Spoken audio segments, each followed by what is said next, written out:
யாருடைய புத்தகம் இடது கரத்திலே கொடுக்கப்படுமோ அவன் சொல்லுவான், என் புத்தகம் என்னுடைய வலது இடது கரத்திலே கொடுக்கப்படாமல் இருந்திருக்க வேண்டுமே. யாலை தனியிலும் கிதாபியா, இந்த விசாரணை நடக்கப் போகிறது என்பதை அறியாமல் வாழ்ந்து விட்டேனே.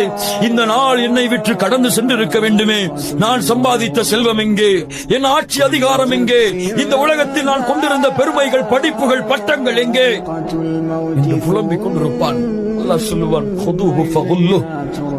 பிடியுங்கள், அவனை தூக்கி எறியுங்கள். ثم الجحيم صلوه ثم في سلسلة ذرعها 70 ذراعا فاسلكوه. 70 முழம் கொண்ட சங்கிலியால் அவனை பிழைத்து நரகத்திலே தூக்கி. எந்த கரத்திலே புத்தகம் கொடுக்கப்படுமோ அங்கிருந்து நான் முடிவெடுத்துக் கொள்ளலாம் என் தீர்ப்பு எப்படி அமையும் என்று. இந்த மாதிரி இன்ட்ரெஸ்டிங்கான வீடியோவுக்கு நம்முடைய சேனலை சப்ஸ்கிரைப் பண்ணுங்க.